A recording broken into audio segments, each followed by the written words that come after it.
ఢిల్లీలో రెండో రోజు బీజేపీ చీఫ్ రామచంద్రరావు పర్యటన కొనసాగుతోంది. కాసేపట్లో జేపీ నడ్డాతో భేటీ కానున్నారు రామచంద్రరావు. తెలంగాణలో తాజా రాజకీయాలను కీలకంగా వివరించనున్నారు. పంచాయతీ ఎన్నికలకు సంబంధించి పూర్తిస్థాయి రిపోర్ట్ ఇవ్వనున్నారు. సర్పంచ్ ఎన్నికల్లో బీజేపీ మద్దతుదారుల గెలుపుతో పాటు అంతర్గత కుమ్ములాటలతో జరిగిన నష్టంపై నివేదిక ఇవ్వనున్నారు. రాష్ట్రంలో యూరియా కొరతపై కేంద్రానికి విజ్ఞప్తి చేయనున్న రామచంద్రరావు యూరియా కొరత లేకుండా చూడాలని సంబంధిత కేంద్ర మంత్రులను కోరనున్నారు. జేపీ నడ్డాతో పాటు పలువురు కేంద్ర మంత్రులతో రామచంద్రరావు భేటీ కానున్నారు. రామచంద్రరావు ఢిల్లీ టూర్ అయితే సక్సెస్ఫుల్ గా కొనసాగుతున్నట్లుగానే కనబడుతోంది. సో బీజేపీ చీఫ్ పర్యటనకు సంబంధించి పూర్తి వివరాలు మా ప్రతినిధి అజయ్ అందిస్తారు. అజయ్,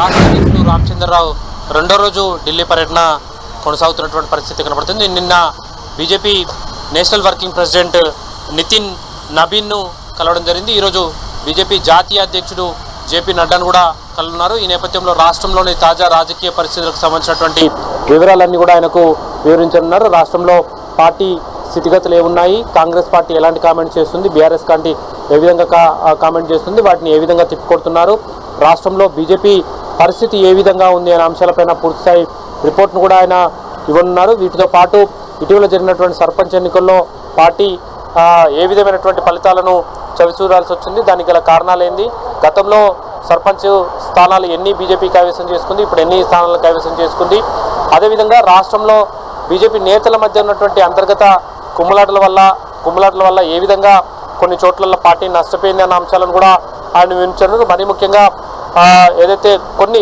స్పెసిఫిక్ ప్రాంతాల్లో బీజేపీకి ఇంకిన్ని మెరుగైన ఫలితాలు, ఉదాహరణకు కరీంనగర్, హుజురాబాదు లాంటి ప్రాంతాల్లో అయితేనేమి, నిజామాబాద్ ప్రాంతాల్లో అయితేమి మరిన్ని ఎక్కువ స్థానాలు, ఇటు వికారాబాదు, హైదరాబాద్ చుట్టుపక్కల ప్రాంతాల్లో ఎక్కువ స్థానాలు వచ్చేందుకు అవకాశం ఉన్నప్పటికీ కూడా ఆ స్థానాలు గెలవకపోవడానికి గల కారణాలు ఏంది అనే దానిపైన కూడా ఆయన పూర్తిస్థాయిలో ఒక రిపోర్ట్ని అయితే ఇవ్వన్నారు.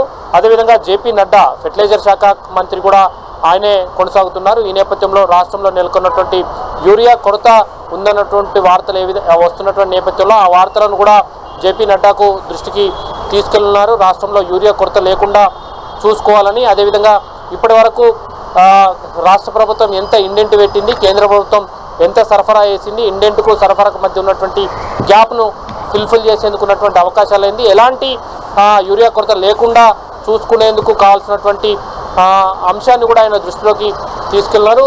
ఏదైతే వేసంగికి సంబంధించి రైతాంగం యూరియా కొరత లేకుండా, యూరియా కొరతతో ఇబ్బందులు లేకుండా ఉండేందుకైతే జేపీ నడ్డా ఫెర్టిలైజర్ శాఖ మినిస్టర్గా ఆయన ఉన్న నేపథ్యంలో ఆయన కలిసినటువంటి సందర్భంలో ఈ అంశాన్ని కూడా ఆయన దృష్టికి తీసుకెళ్తున్నారు. వీటితో పాటు అంటే ఈ నిన్న నేషనల్ వర్కింగ్ ప్రెసిడెంట్ను కలవడం, ఈరోజు నేషనల్ ప్రెసిడెంట్ కలిసినటువంటి నేపథ్యంలో పార్టీ పనితీరు, పార్టీ నేతల్లో ఉన్నటువంటి పనితీరు, ఇంకా కొన్ని ఏదైతే పెండింగ్లో ఉన్నటువంటి రాష్ట్రానికి సంబంధించినటువంటి కమిటీలు ఏవైతే ఉన్నాయో, ఎగ్జాంపుల్ అధికార ప్రతినిధులు అయితేనేమి, పార్టీ అనుబంధకు సంబంధించినటువంటి కమిటీలు అయితేనేమి, వాటన్నింటి కూడా వీలైన తొందరగా పూర్తి చేయాలన్నా వాటికి సంబంధించినటువంటి ఎవరెవరి పేర్లు అయితే ఫైనల్ అయ్యాయో ఆ పేర్లను కూడా జేపీ నడ్డా దృష్టికి, అదేవిధంగా వర్కింగ్ ప్రెసిడెంట్ దృష్టికి కూడా తీసుకెళ్తున్నారు. ఆ తర్వాత ఈ రోజు కానీ రేపు కానీ అయితే పెండింగ్లో ఉన్నటువంటి కమిటీలను కూడా ప్రకటించే అవకాశం అయితే లేకపోలేదు.